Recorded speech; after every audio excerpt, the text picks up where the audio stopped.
관세를 무기로 국가와 기업을 압박하는 트럼프. 그런 트럼프가 최근 따뜻한 모습을 보이는 것은 물론 내가 뒤를 봐주겠다며 한 기업을 향해 전폭적인 지지를 선언하는 모습을 보였습니다. 심지어 그게 미국 기업도 아닌 한국 기업이라고 하는데요. 관세 대상국에 포함되며 위기에 놓인 줄 알았던 한국 대기업이 현명한 방법으로 이 문제를 풀었던 것입니다. 대체 어떻게 트럼프의 마음을 돌렸는지 그 비결을 알려달라며 많은 국가와 기업들이 문의를 했다는데요. 관련해서 자세한 소식 함께 알아볼까요? 살벌한 말들을 쏟아내며 전 세계를 상대로 관세 전쟁을 펼치고 있는 트럼프. 일기보다 더 독한 이기에 들어서면서 각 국가는 트럼프의 눈치 살피기에 나섰습니다. 가장 가까이에 있는 캐나다와 멕시코는 가장 먼저 트럼프의 관세 인상에 반응하며 자국 산업 살리기에 나서는 등 미국과의 관계 개선에 힘을 쏟으며 발을 동동 구르고 있죠. 유럽도 분위기는 비슷합니다. 한동안 미국의 의존 아래에 국방비 인상도 안 하고 자국 복지에 많은 돈을 투자한 유럽 국가들은 트럼프의 난데없는 관세 정책에 당황하며 자국 산업 돌보기에 나섰습니다. 트럼프의 정책을 일목요연하게 요약하면 미국 일자리를 많이 만드는 기업에게 혜택을 주고 미국과 동등한 수준에서 사업을 하는 국가에게 우리는 손을 내밀겠다입니다. 아메리카 퍼스트를 외치는 트럼프는 모든 국가와 기업을 대상으로 미국의 국익을 먼저 고려할 것을 요구하고 나선 것이죠.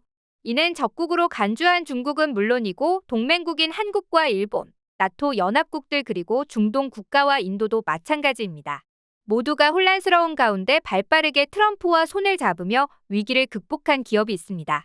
바로 현대차 그룹이 그 주인공인데요. 현지 시간으로 24일 백악관에 등장한 트럼프는 현대차 관계자들과 함께 언론 앞에 섰습니다. 오늘 정말 아름다운 발표가 있다고 서두를 땐 그는 정의선 회장을 연단에 세웠는데요. 미국의 210억 달러 투자 계획을 발표하며 미국 일자리 창출은 물론 미국과 협조할 것을 강조하며 트럼프와 손을 맞잡았죠. 정의선 회장의 발표를 옆에서 듣는 트럼프의 모습은 그를 아는 이들에게 충격을 주었는데요. 온화한 할아버지와 같은 표정을 지으며 정의선을 향해 꿀 떨어지는 표정을 지은 것이죠. 심지어 정의선 회장뿐만 아니라 오늘 발표에 동석한 현대차 관계자 이름을 한국어 발음으로 똑똑히 이야기하는 등 이들 관계자를 살뜰하게 챙기는 모습을 보여주었습니다. 그는 정의선 회장의 발표가 끝나자마자 현대차는 관세를 지불할 필요가 없다고 말하면서 무슨 일이 있으면 자신을 찾아오라는 말을 남겼는데요. 인허가에 있어서 막히거나 풀리지 않는 일이 있으면 손수 이 문제를 해결하겠다고 언론 앞에서 밝힌 것이죠.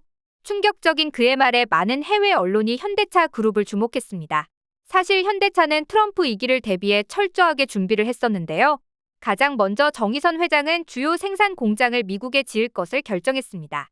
현대자동차 그룹은 엘라베마와 조지아주에 대규모 공장을 운영 중에 있으며 엘라베마 공장의 경우 내연기관차와 전동화 차량을 혼합 생산하는 시설로 매년 39만 대를 생산할 수 있는 것으로 알려졌죠. 추가로 짓기로 결정한 공장은 조지아 브라이언 카운티에 건설 중인 공장인데요. 올해 완공 예정인 이 공장이 지어지면 지역 일자리가 크게 늘어날 것으로 보입니다. 트럼프가 당초 미국 국민에게 약속했던 일자리를 현대를 통해 이룰 수 있게 된 것이죠. 그렇기에 트럼프가 현대차 그룹을 특별하게 여기며 문제가 있으면 자신이 해결해주겠다고 나선 건데요. 게다가 루이지애나주에 철강 공장을 새로 건립할 것을 약속하며 소재 문제도 한 번에 해결하며 트럼프에게 점수를 땄는데요. 보통 자동차가 제조되는 과정은 복잡합니다. 생산 체인이 글로벌하게 흩어져 있어 차량 하나가 완성되려면 동남아시아, 미국, 남미 등 여러 국가를 거쳐 하나의 차량이 완성되는 게 일반적인데요. 심지어 작은 부품이나 소프트웨어도 글로벌 생산 체인을 통해 지급받는 것이 일반적이라 만약 트럼프의 관세가 실제 적용된다면 현대차가 만드는 차량의 가격은 천정부지로 치솟게 됩니다.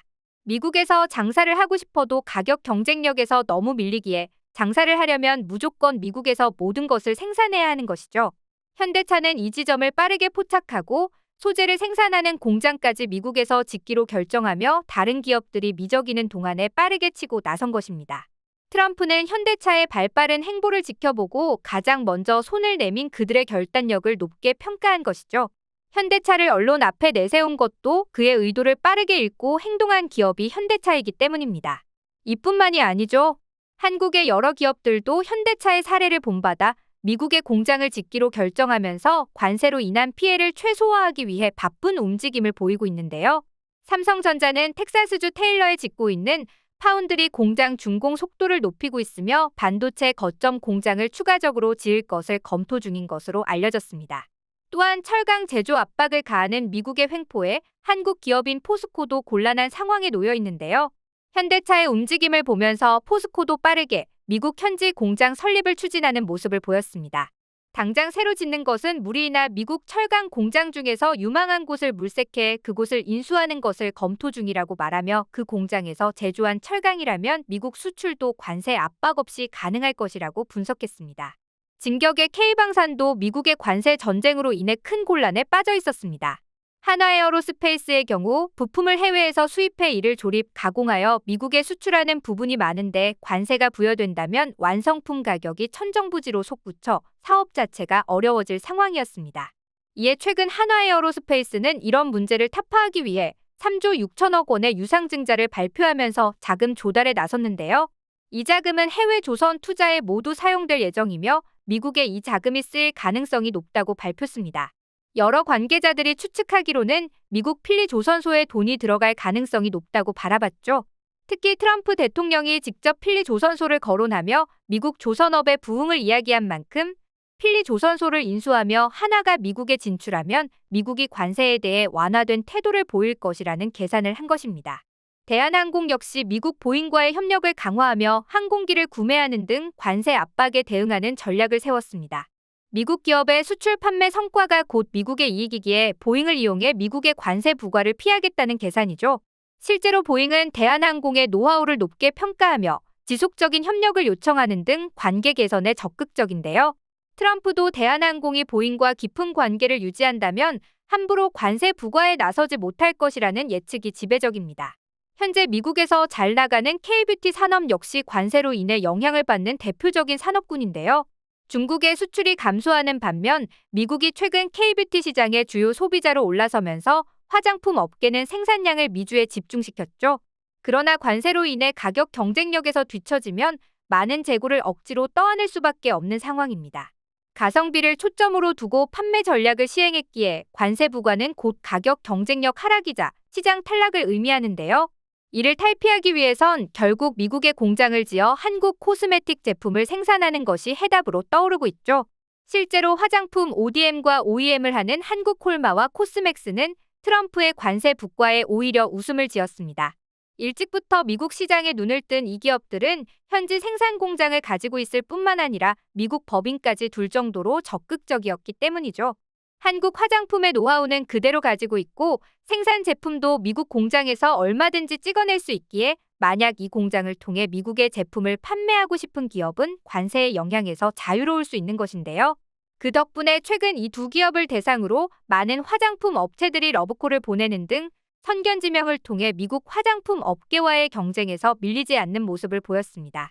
트럼프의 속내를 읽어내 미국 공장을 설치하거나 아예 미리 공장을 설치해 관세를 무효화하는 전략을 사용하면서 한국 기업들은 예상치 못한 관세 전쟁에도 불구하고 놀라울 정도로 빠르게 대처하는 모습인데요. 그리고 그 상징적인 기업이 현대차라 할 수 있습니다. 오히려 트럼프의 가호를 받으면서 한국 기업들은 위기를 기회로 삼는 중입니다. 반면 한국 기업들과 다르게 위기를 그대로 맞이한 국가가 있습니다. 바로 일본이 대표적인데요. 중국이야 애초부터 트럼프가 적국으로 간주하고 60%에 달하는 관세를 부과할 것이라고 이야기한 만큼 어차피 관세 전쟁의 주요 피해 대상자가 될 것은 분명했습니다. 다만 일본은 미국과의 우방국인데다가 트럼프와의 관계 개선에 굉장히 많은 노력을 기울였기에 관세에서 예외 적용을 받을 것이라 기대했었는데요. 그러나 그런 기대는 하루아침에 산산조각 나고 말았습니다. 트럼프가 대뜸 일본의 방위비 문제를 거론하면서 지금 일본은 방위비에 있어 GDP 대비 3%를 증액해야 한다고 말하며 일본을 압박하고 나섰기 때문인데요. 그러면서 일본 기업들이 미국에 들어와서 제품을 생산하거나 일자리를 제공하지 않으면 큰 손해를 볼 것이라고 협박했죠. 관세를 무기로 일본을 압박하고 나선 것입니다. 문제는 한국과 달리 미국의 공장을 짓기에는 일본 산업 구조상 돈을 투자하기 어렵습니다.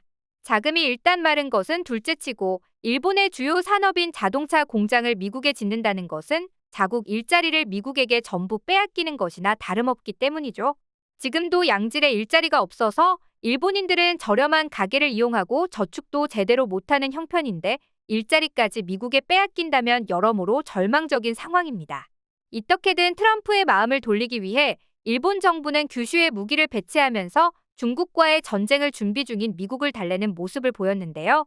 그러나 트럼프는 압박을 줄이지 않고 더 높은 관세를 이야기하며 일본 정부와 기업을 서서히 압박하고 있습니다.